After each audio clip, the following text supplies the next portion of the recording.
Bonjour, c'est Ursule encore. On est le 1er août 2020.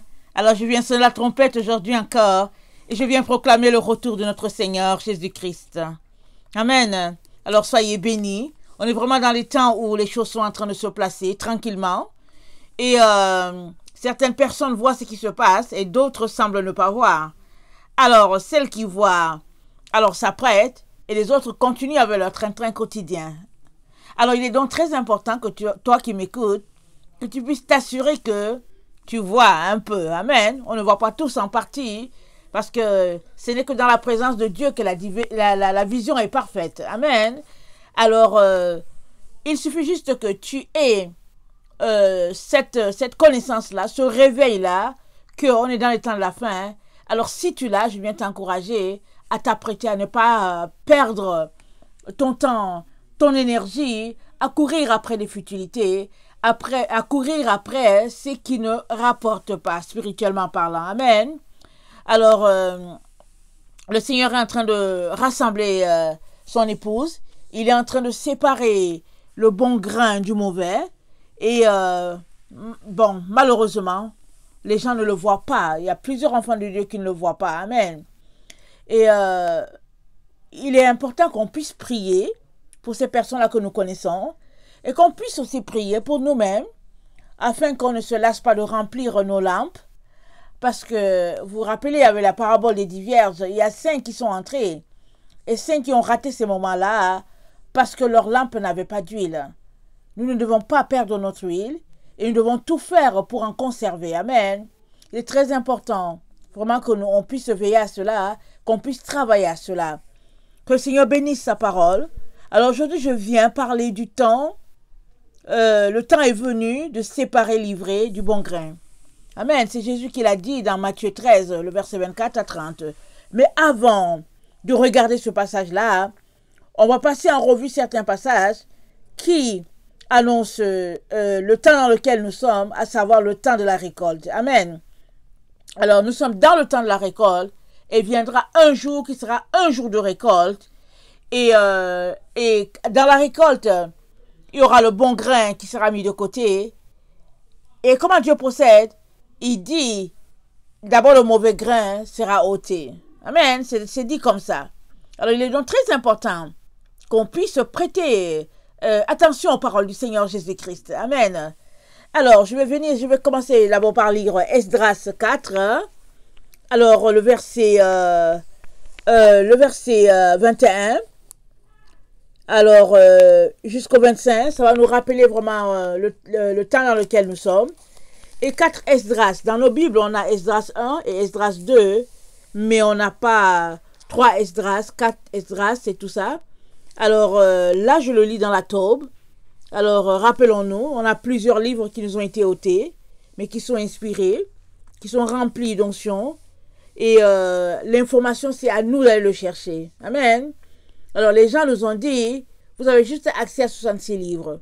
Alors, prenez ces 66 livres-là, lisez-les. Et puis, dans la version La Colombe, la version Louis II, etc., etc. Maintenant, avec Internet, on a l'information vraiment pilule. Alors, on sera inexcusable si on n'est pas allé chercher des informations. On sera inexcusable si nous avons pris notre temps à courir après des futilités, alors qu'il est de notre responsabilité de chercher la face de Dieu et de saisir et de connecter avec ce qu'il est en train de faire. Amen. Alors, je vais lire dans 4 Esdras 7, à partir du verset 21. Et puis bon, petit à petit, on va lire les différents passages. Amen. Pour nous encourager et puis pour saisir qu'est-ce que Dieu est en train de faire en ces temps où nous nous trouvons. Amen. Soyez bénis. Amen. Alors, 4 Esdras, à partir du verset... 4 Esdras 7, à partir du verset 21. Car à ceux qui viennent au monde au moment de leur venue, le Seigneur a fermement commandé ce qu'ils doivent faire pour vivre et ce qu'ils doivent observer pour n'être pas punis. Mais eux ne se laissèrent pas convaincre et ils entrèrent en contradiction avec lui. Ils se forgèrent des pensées vaines et se donnèrent comme objectif des tromperies criminelles. Ils allèrent jusqu'à prétendre que le Très-Haut n'existait pas et ils ne connurent pas ses voies. Ils méprisèrent sa loi, récusèrent ses promesses, n'eurent pas foi en ses décrets et n'accomplirent pas ses œuvres. C'est pourquoi Esdras, le vide au vide et le plein au plein. Amen. Alors je venais de dire que c'est à nous d'aller chercher l'information. Le vide au vide et le plein au plein. Alors qui fait le plein? C'est toi et moi qui sommes appelés à faire le plein dans notre JBC. Et puis si nous pratiquons le vide, alors il n'y aura rien. Le Seigneur n'aura rien pour il n'aura rien à nous donner. Rappelons-nous la femme veuve quand c'était la famine sur la terre, quand Élie est venu. Alors le Seigneur l'a dirigé vers cette femme veuve là, et il est arrivé, il était en train de prendre la farine, un peu de brindilles, allumer le feu, manger avec son fils et puis mourir. C'était la famine sur la terre. Et Élie est venu, il lui a dit, fais-moi d'abord à manger. Elle ne s'est pas comportée comme nous les femmes du 21e siècle qui allons dire quoi? J'ai pas à manger et puis monsieur, et puis tu dis quoi? Mais elle a juste obéi. Parce qu'elle lui a dit, aussi vrai que Dieu est vivant, il me reste juste une portion, une part pour que mon fils et moi nous puissions manger, nous allons mourir. Et il lui a dit, fais-moi d'abord à manger. Elle a fait à manger. Et après, la parole, quand on continue de lire, la parole nous dit, jamais la farine n'a manqué dans sa maison, jamais de l'huile n'a manqué. Amen. Que le Seigneur bénisse sa parole. Alors, le Seigneur a vu le besoin de cette femme-là. Mais avant de la bénir abondamment,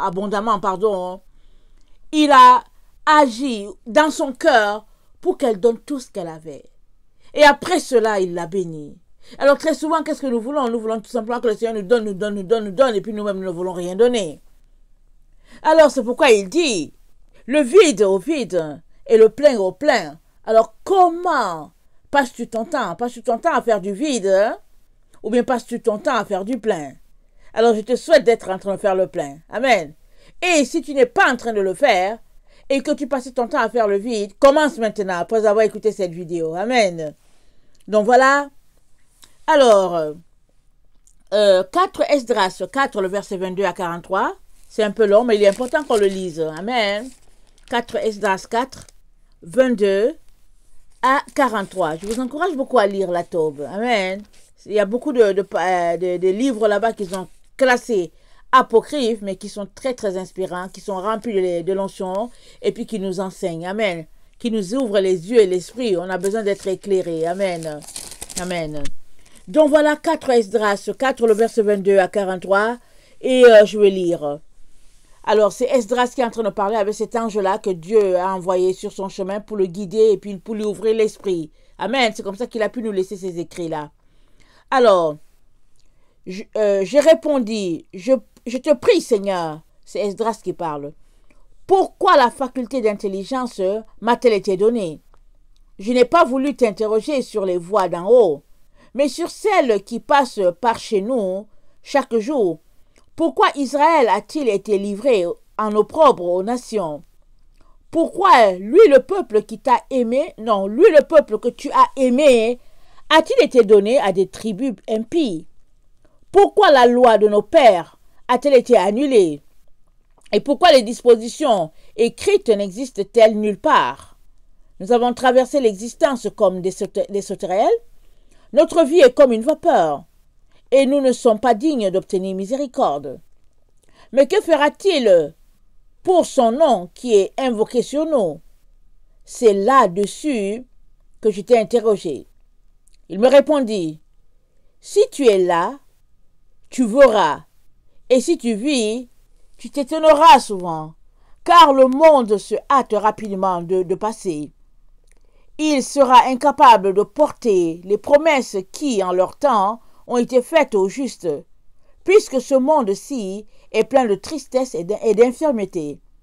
En effet, le mal sur lequel tu m'interroges a déjà été sémé, mais son arrachage n'est pas encore venu. Si donc ce qui a été semé n'est pas moissonné, et si ne disparaît pas le lieu où le mal a été sémé, le champ où le bien a été sémé ne viendra pas. Car un grain de la semence du mal a été sémé dans le cœur d'Adam dès le commencement. Et combien d'impiété n'a-t-il pas produit jusqu'à maintenant? Combien n'en produira-t-il pas jusqu'à ce que vienne la moisson? Fais donc en toi-même l'estimation. Combien le grain de la semence du mal a-t-il produit de fruits d'impiété? Lorsqu'auront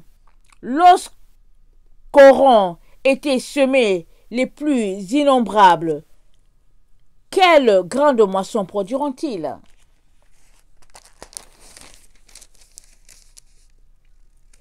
Je répondis, où et quand cela? Pourquoi nos années sont-elles limitées et mauvaises? Il me répondit, ne te hâte pas plus que le Très-Haut, car toi tu as à te hâter pour toi-même, mais le Très-Haut le fait pour beaucoup. N'est-ce pas à ce sujet que les âmes des justes dans leur réservoir ont interrogé en disant, jusqu'à quand ai-je à espérer ainsi? Quand récolterons-nous le fruit de nos récompenses? L'archange Hiérémiel leur répondit, lorsque sera complet le nombre de vos semblables. En effet, Dieu a pesé le monde dans sa balance.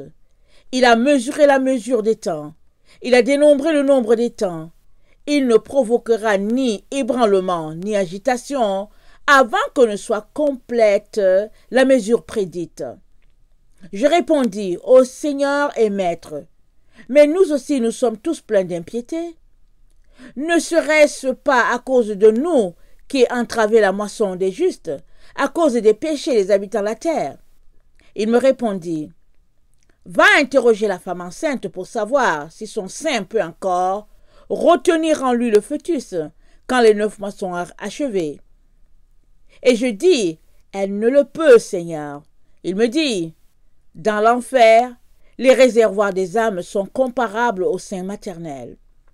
Car de même que celle qui enfante a hâte d'en finir avec la contrainte de l'enfantement, de même ces réservoirs ont hâte de restituer ce qui a été confié dès le commencement. Alors il te sera fait des révélations sur ce que tu désires voir. Amen. Alors ça, c'est le dialogue de Esdras avec l'ange en ce qui concerne quand les choses vont venir, quand je veux dire la fin va arriver. Et l'ange lui répond. Et l'ange lui dit que il y a une semence du mal qui a été plantée en Adam, et cette semence-là a germé, et puis ça a donné jusqu'à nos jours. Et il dit, quand toute cette semence-là, quand il y aura la moisson, alors on passera à un autre monde.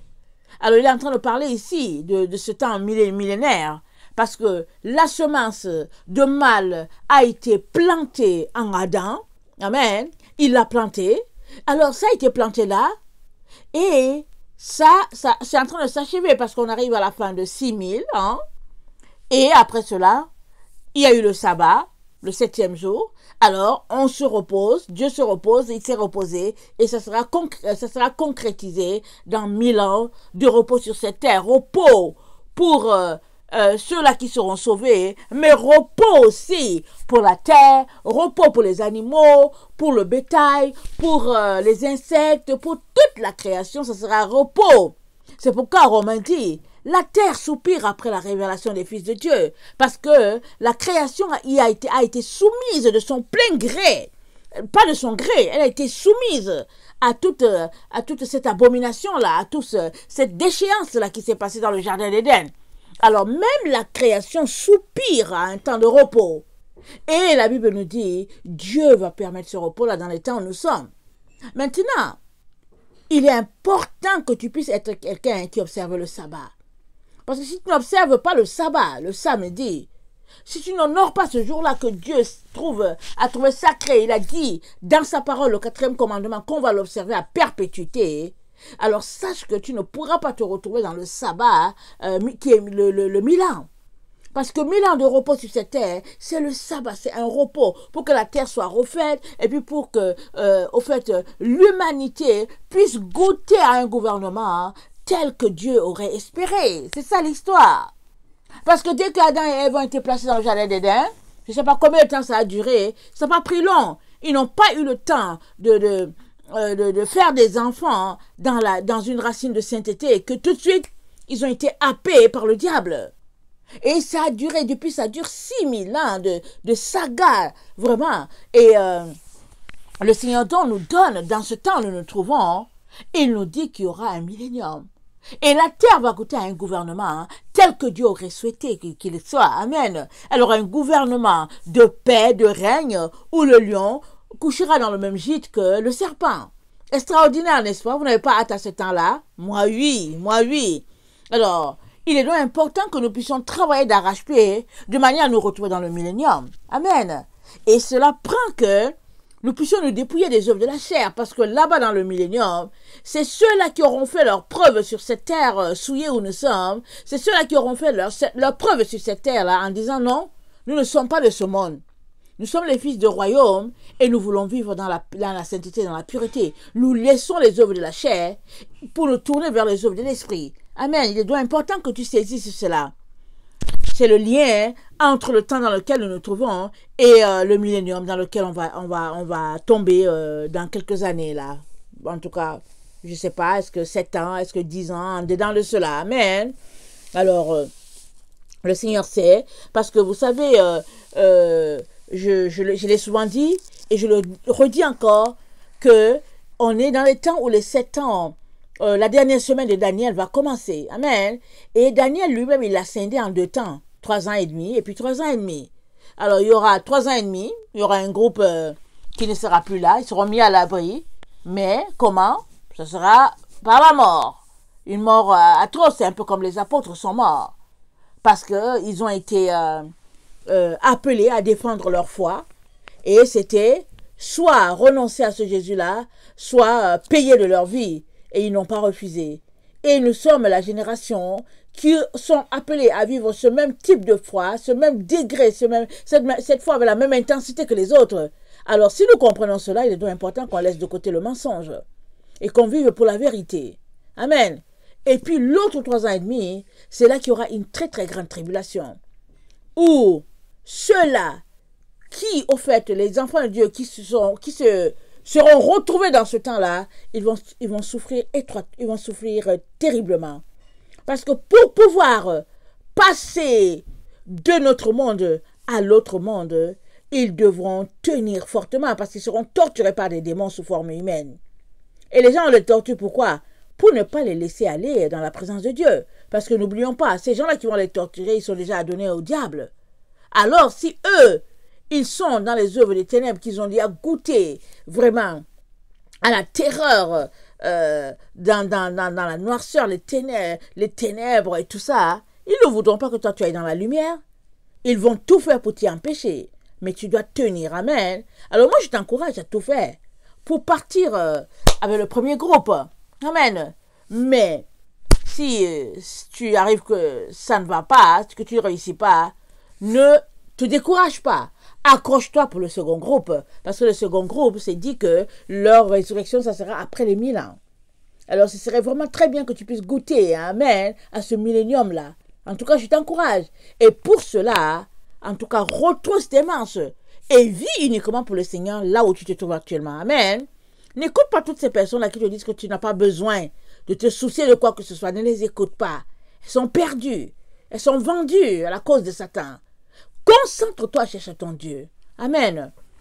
Alors, dans Esdras donc, parle avec l'ange, et puis l'ange lui dit, est-ce que quand une femme arrive à terme, est-ce qu'elle peut encore garder le bébé dans son sein? Il dit non. Alors il dit, ce sera pareil, le temps dans lequel vous êtes. Et ce temps-là, c'est prophétisé dans Apocalypse 12. On connaît toute l'histoire de cette femme-là dans Apocalypse 12, qui représente Israël, qui représente ce groupe-là de la fin, qui représente l'église de Philadelphie. Amen. Alors et cette femme-là, elle a un bébé, et la Bible nous dit, on va lire ça, Apocalypse 12, on va se rafraîchir la mémoire, et puis après, on va se concentrer à voir ce que le Seigneur est en train de nous dire aujourd'hui. Amen. Alors, un grand signe parut dans le ciel, Apocalypse 12. Une femme enveloppée de soleil, la lune sous ses pieds, et une couronne de 12 étoiles sur sa tête. Elle était enceinte et elle criait, étant en travail dans les douleurs de l'enfantement. Un autre signe parut encore dans le ciel. Voici, c'était un grand dragon, rouge ayant 7 têtes et 10 cornes, et sur ses têtes 7 diadèmes. Sa queue entraînait le tiers des étoiles du ciel et les jetait sur la terre. Le dragon s'étint devant la femme, qui allait enfanter afin de dévorer son enfant. Lorsqu'elle aurait enfanté, elle enfanta un fils qui doit paître toutes les nations avec une verge de fer. Amen. Et son enfant fut enlevé vers Dieu et vers son trône. Alors, cette femme-là, elle porte en elle une sémence. Et cette semence-là va se retrouver dans le millénium. Cette semence-là, vraiment, va s'épanouir dans le millénium. Mais l'enfant, il naît dans cette génération-ci, dans ce groupe-ci, dans ce temps dans lequel nous sommes. Amen. Pour se retrouver dans l'autre dispensation. Amen. Et ça, il faut qu'il naisse. C'est prévu qu'il doit naître dans le temps dans lequel nous sommes, afin de se retrouver de l'autre côté. Alors, les plans de Dieu sont déjà établis. On ne peut pas aller contre. Alors, c'est ça que l'ange dit à Esdras. Il lui dit, mais quand elle doit accoucher, elle ne peut plus garder l'enfant dans son sein. Il dit, c'est la même chose que dans votre temps. Parce que quand ce temps-là va arriver, alors elle ne pourra plus retenir le bébé dans son ventre. Mais quand Esdras parlait, c'était, je pense, quelque temps avant que Jésus vienne. Amen. Peut-être, je ne sais plus si c'était 400 ans avant que Jésus vienne. Et Jésus est venu. Et nous sommes au XXIe siècle. Ça veut dire que ça fait il y a tout ce temps-là. Et la Bible nous dit que l'enfant sera enfanté dans notre temps. Alors, on tombe dans la partie où l'ange lui disait que quand le temps vient d'accoucher, on ne peut plus retenir l'enfant. Et le temps est là. L'enfant ne peut plus être retenu longtemps. Même si il y a beaucoup d'opposition dans la vie des enfants de Dieu qui veulent, au fait, proclamer l'évangile et puis faire l'œuvre de l'évangile, c'est-à-dire que faire l'œuvre de Christ, c'est-à-dire se joindre la main à leur Père afin de sensibiliser le plus grand nombre. Même s'il y a beaucoup d'opposition, la Bible nous dit que cette femme-là, qui représente aussi Israël, va finir par enfanter. Amen. Alors, on doit comprendre qu'il y a un temps pour toutes choses. Et nous ne pouvons pas passer à côté du temps dans lequel nous sommes en ignorant ce qui se passe. Ce serait être insensé. Amen. Alors, donc cette femme-là va enfanter et le bébé dont il est la semence qui va commencer dans l'autre monde, comme j'ai dit. Et pour passer de notre monde au nouveau monde, Jésus nous parle de Matthieu 13. Amen. Allons-y voir Matthieu 13, le verset 24 à 30. Excusez-moi.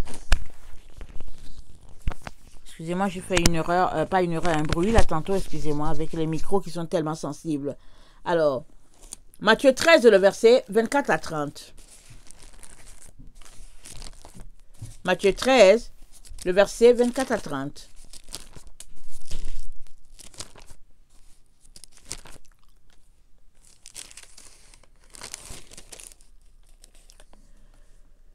Il leur proposa une autre parabole et il dit, le royaume des cieux est semblable à un homme qui a semé une bonne semence dans son champ. Mais pendant que les gens dormaient, son ennemi vint, sema de l'ivraie parmi le blé, et s'en alla. Lorsque l'herbe eut poussé et donné du fruit, l'ivraie parut aussi. Les serviteurs du maître de la maison vinrent lui dire, « Seigneur, n'as-tu pas semé une bonne semence dans ton champ? D'où vient donc qu'il y ait de l'ivraie? » Il leur répondit, « C'est un ennemi qui a fait cela. » Et les serviteurs lui dirent, « Veux-tu que nous allions l'arracher? » « Non, dit-il, de peur qu'en arrachant l'ivraie, vous ne déraciniez en même temps le blé. Laissez croître ensemble l'un et l'autre jusqu'à la moisson.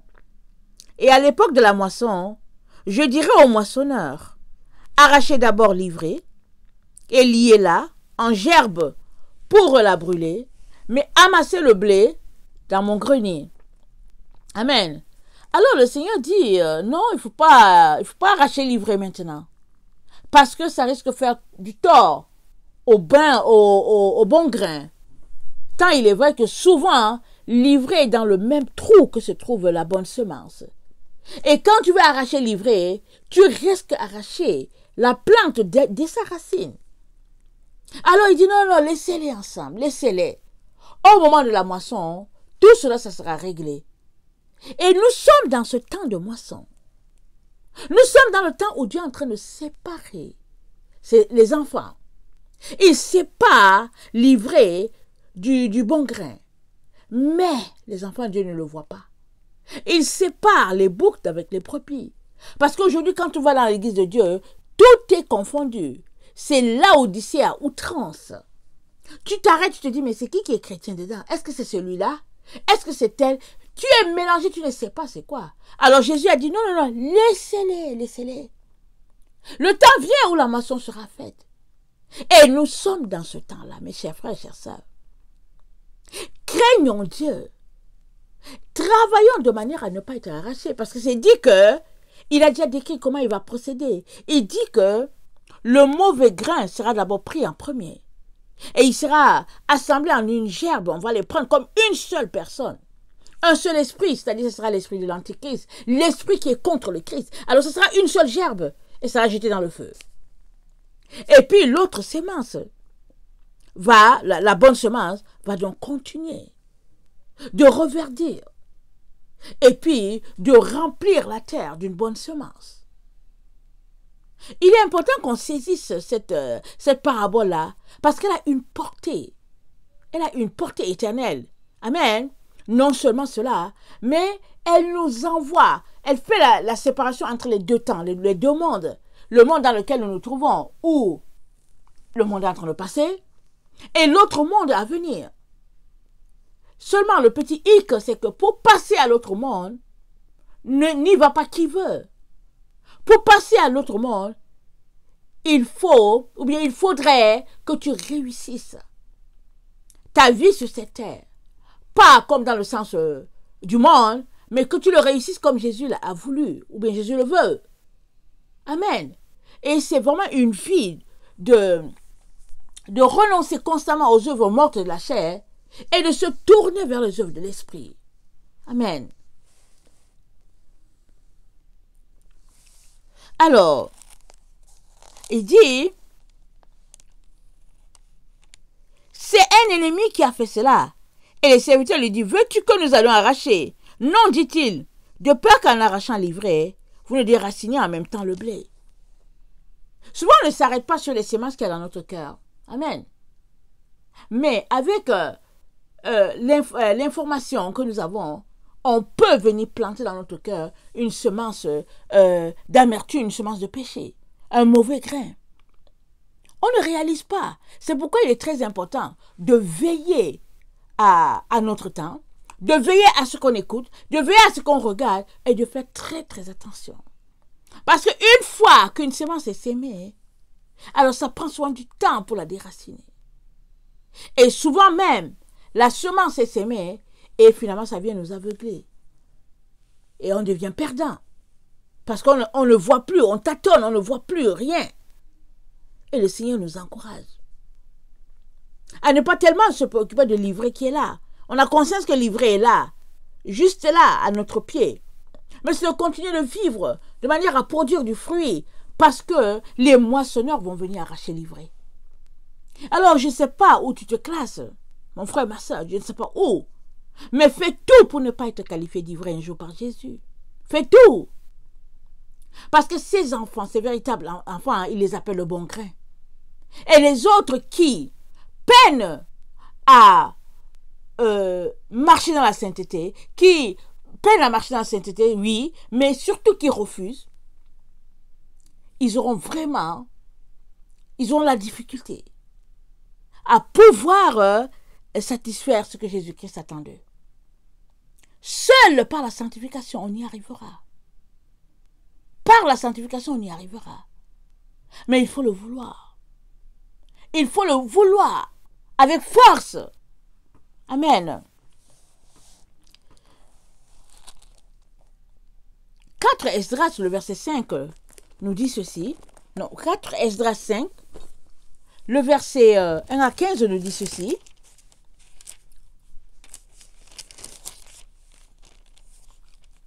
Attendez, je vais passer ma... Ok. 4 Esdras 5. Concernant les signes de la fin des temps, voici venir des jours où les habitants de la terre seront saisis d'un grand égarement. Hein, ça vous dit quelque chose, hein? On est dans le temps de l'égarement, le temps de l'apostasie, où la voie de la vérité sera cachée, et où, quant à la foi, la région sera stérile. Ça, c'est notre temps. La voie de la vérité sera cachée. C'est notre temps.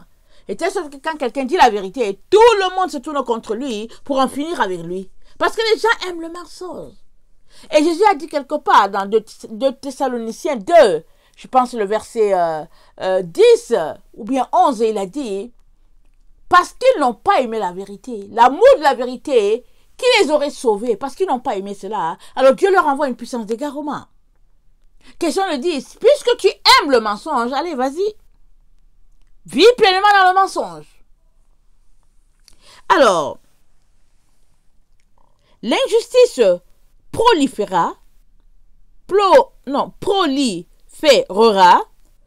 que celle que tu vois toi-même et plus que celle dont on a jadis entendu parler. Le pays que tu vois maintenant régner sera une ruine chaotique et on le verra déserte. On le verra déserté. Tu le verras bouleversé après le 3e temps.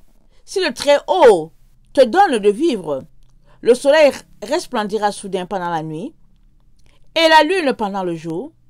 Du sang goûtera du bois, la pierre donnera de la voix, les peuples seront ébranlés et les trajectoires des astres seront changées. Alors régnera celui qui n'attende pas les habitants de la terre. Et les oiseaux migreront tous. La mer de Sodome vomira les poissons. Et pendant la nuit, elle donnera de la voix, une voix que beaucoup ne connaissaient pas, mais que tous entendront. Ce sera le chaos en de nombreux lieux, et fréquemment des feux s'élèveront.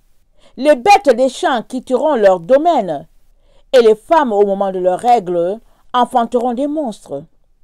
Dans les eaux douces, on trouvera des eaux salées, et tous les amis se combattront entre eux. Alors la pensée se cachera, et l'intelligence se retirera dans sa demeure. Beaucoup la chercheront, et ne la trouveront pas.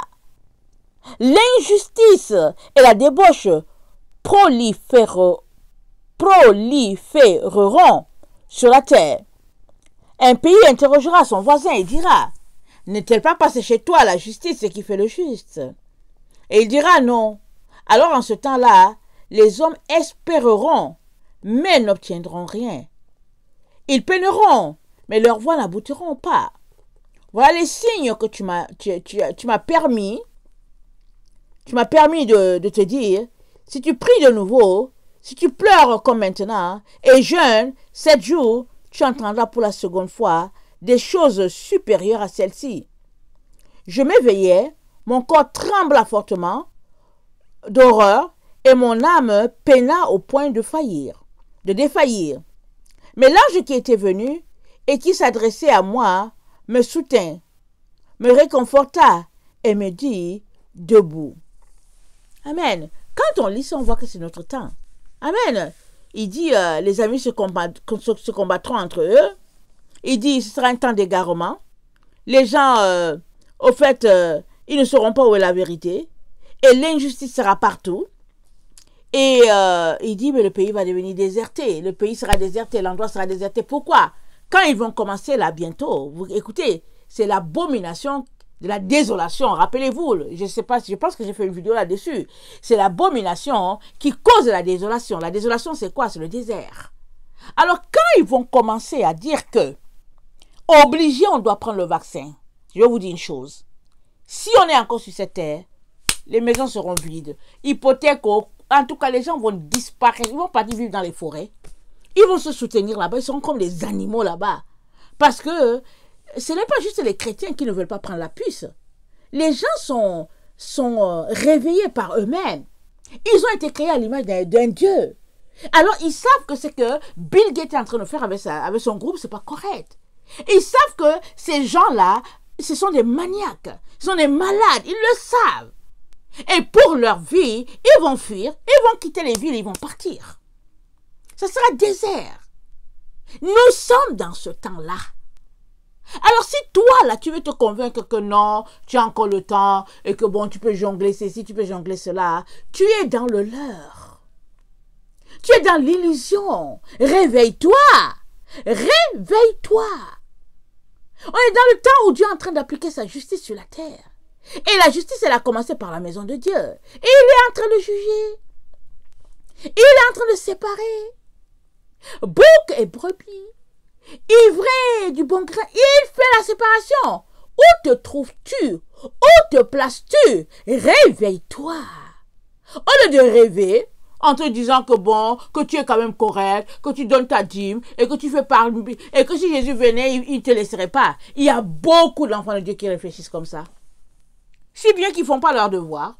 Ils se lèvent, ils lisent un peu la Bible, ils chantent un cantique ou deux, et après, ils prennent leur cellulaire alors. Ils appellent la planète Terre.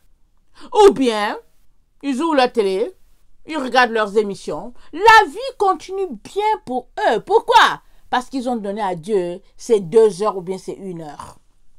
C'est pas ça, marcher avec le Seigneur. Ce n'est pas ça. Marcher avec le Seigneur, c'est 24 heures sur 24. Alors si tu ouvres la télévision, pourquoi est-ce que tu l'ouvres? Qu'est-ce qu'il y a de bon là-bas pour que tu l'ouvres? Est-ce que Dieu t'a dit de l'ouvrir parce qu'il veut te montrer quelque chose? Tu vis avec la conscience de Christ partout en toi et partout autour de toi. On est dans le temps où la conscience de Christ doit être partout. La Bible dit quoi?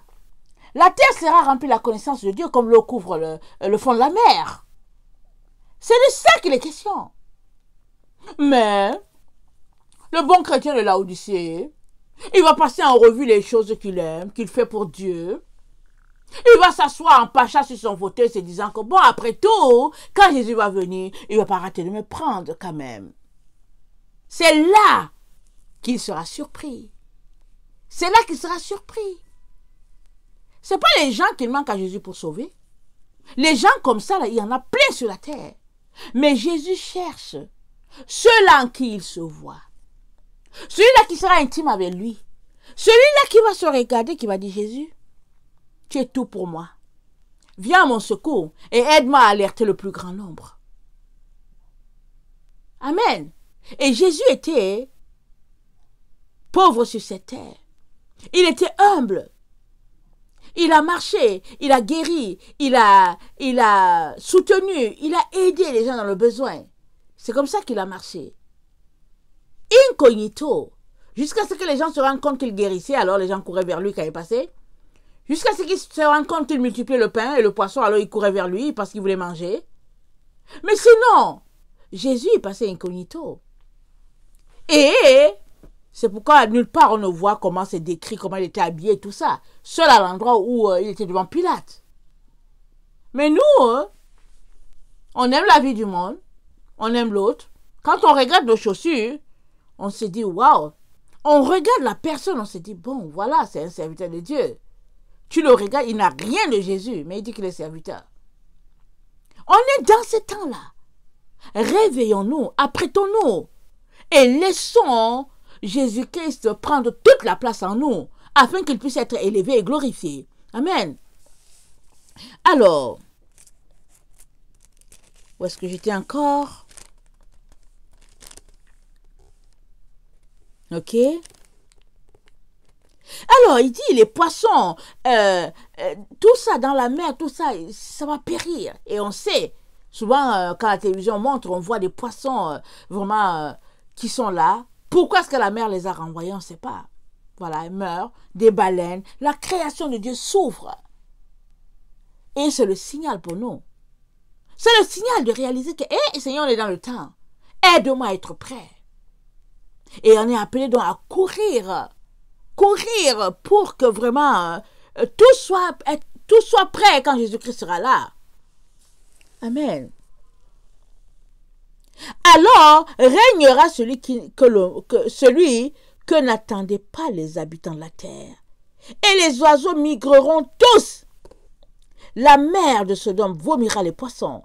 Et pendant la nuit, elle donnera de la voix, une voix que beaucoup ne connaissaient pas, mais que tous entendront.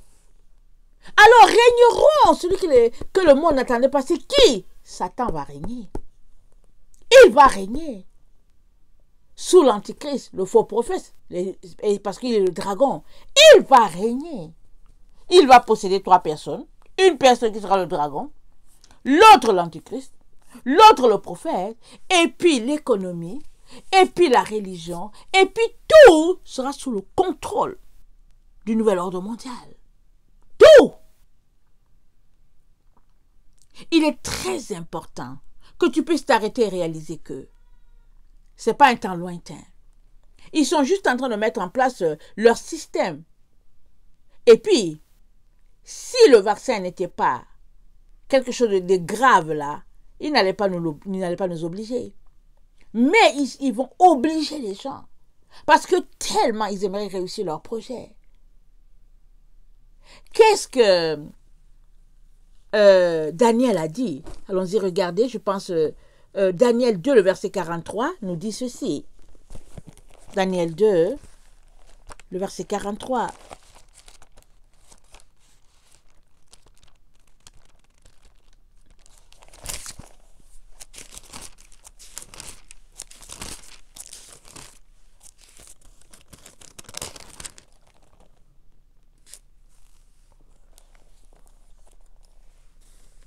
Tu as vu le fer mêlé avec l'argile, parce qu'ils se mêleront par des alliances humaines. Mais ils ne seront point unis l'un à l'autre. De même que le fer ne s'allie point avec l'argile. Le fer ne s'allie point avec l'argile.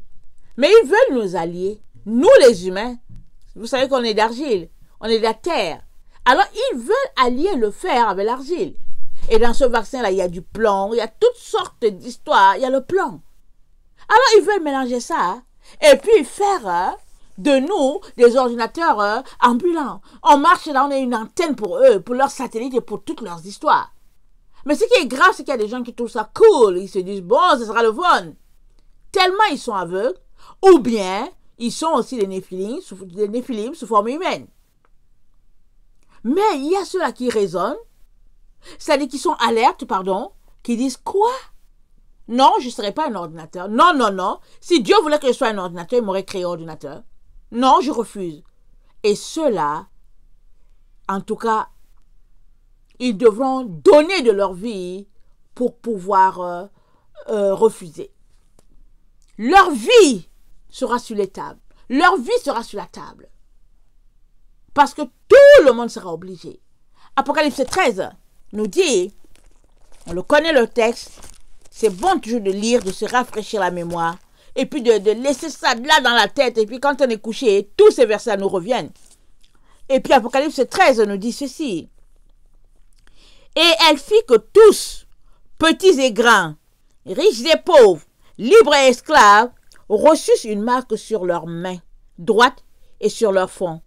Et personne ne put acheter ni vendre sans avoir la marque de le nom de la bête et le nombre de son nom. Personne. Personne.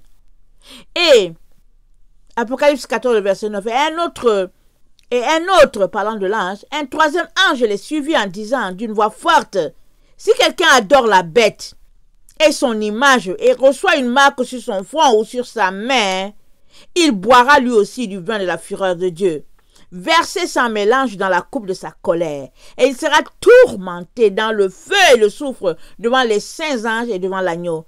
Et la fumée de leur tourment monte au siècle des siècles, et ils n'ont de repos ni jour, ni nuit, ceux qui adorent la bête et son image, et quiconque reçoit la marque de son nom. C'est ici la persévérance des saints, qui gardent les commandements de Dieu et la foi de Jésus.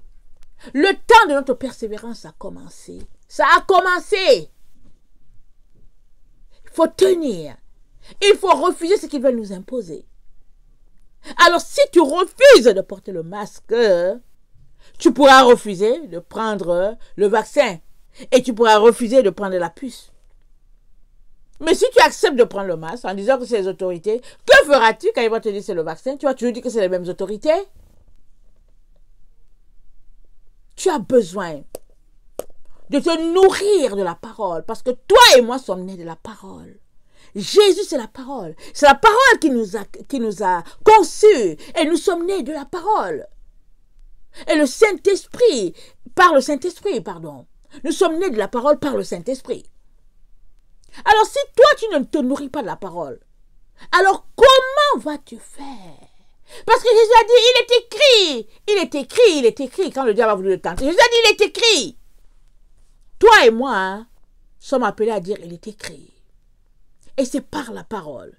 Il n'y a pas un autre chemin. C'est la parole de Dieu qui va te rendre fougueux.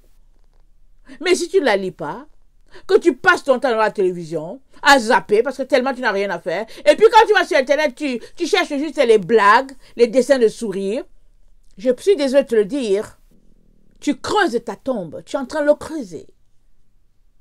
La vie n'est pas les blagues. Il ne s'agit pas, la Bible dit quoi? Éloignez de vous les plaisanteries. Alors quand tu envoies une vidéo, on t'envoie une vidéo, tu l'envoies à l'autre, c'est quoi? C'est la plaisanterie. Les gens passent le temps à rire, ils veulent rire. Alors que c'est le temps de pleurer. Tu dois pleurer là où tu es là. Parce que tu riras quand tu traverseras ce monde-ci, quand tu traverseras cette étape. Tu riras. Mais maintenant, on ne peut pas rire. On doit pleurer. Pour dire, Seigneur, aide-moi. On crèche là maintenant. Excusez, je ne sais pas combien de temps je suis en train de prêcher depuis. Ah, 46 minutes déjà. Bon. Alors, Ésaïe 4 nous dit ceci. Ésaïe 4 nous dit ceci.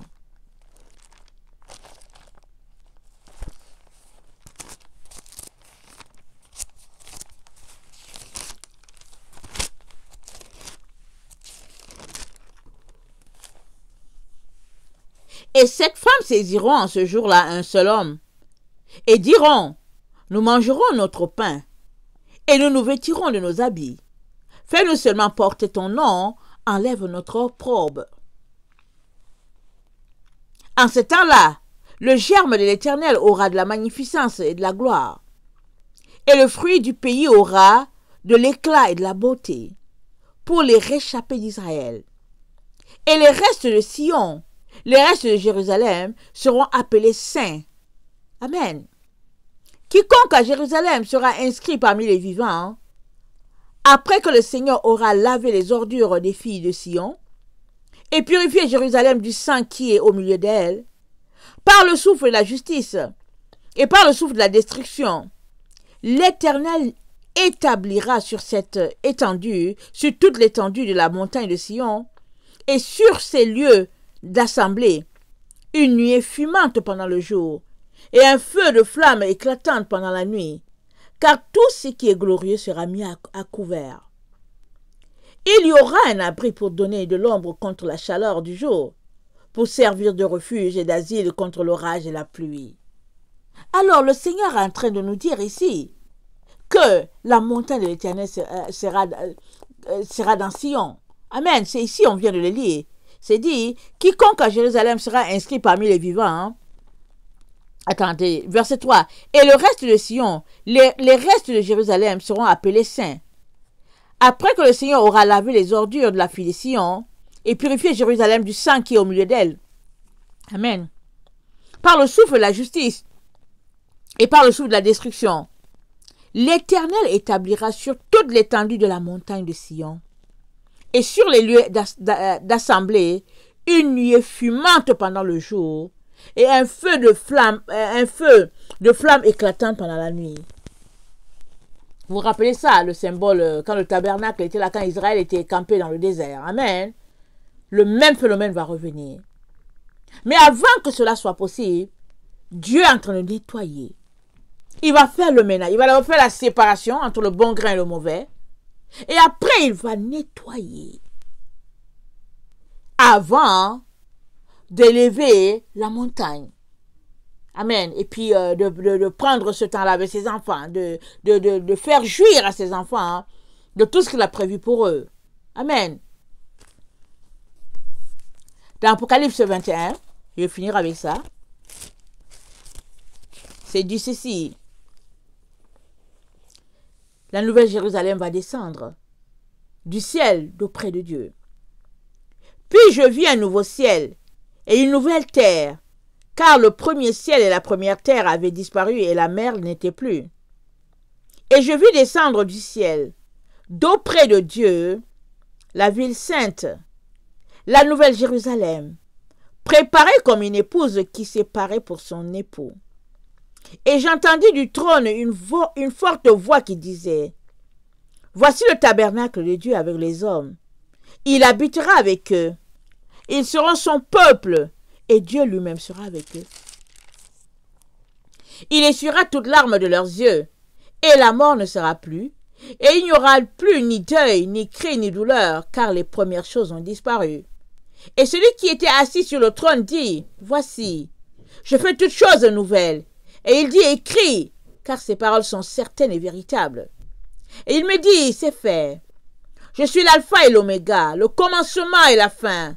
À celui qui a soif, je donnerai la source de l'eau de vie, de la vie, gratuitement. » Gratuitement, s'il te plaît, si tu as soif. Celui qui vaincra héritera ces choses. Je serai son Dieu et il sera mon fils. Amen. Mais pour les lâches, les incrédules, les abominables, les meurtriers, les impudiques, les enchanteurs, les idolâtres et tous les menteurs, leur part sera dans les temps ardents de feu et de soufre, ce qui est la seconde mort. Et tous les menteurs. Et toi et moi entendons le Seigneur nous dire, parce qu'ils n'ont pas aimé la vérité qui les aurait sauvés, alors Dieu leur a envoyé une puissance d'égarement. Mon frère, ma soeur, on est dans les temps. On est dans les temps. Le tout est de nous préparer. C'est là la clé. La clé est là. Et ce qui t'empêchera de te préparer, l'illusion. L'illusion d'être prêt. Parce qu'il y a certains qui aiment le plaisir plus que Dieu. Ils aiment le plaisir plus que Dieu. Or, l'amour se mesure en temps. L'amour se mesure en temps. Quel est le temps que tu consacres à Jésus? Quel est celui que tu consacres à ton plaisir? Alors, tu répondras. Et je prie que tu prennes conscience que, plus que jamais, tu dois laisser aller certaines choses et rechercher uniquement la présence de ton Dieu. Le supplier, lui demander de t'aider à laisser les choses de ce monde, à te séparer des œuvres mortes et de rechercher ce qui est vie. Parce que là où l'Esprit de Dieu est, là se trouve la liberté. Vas-y là. Et abandonne les autres choses.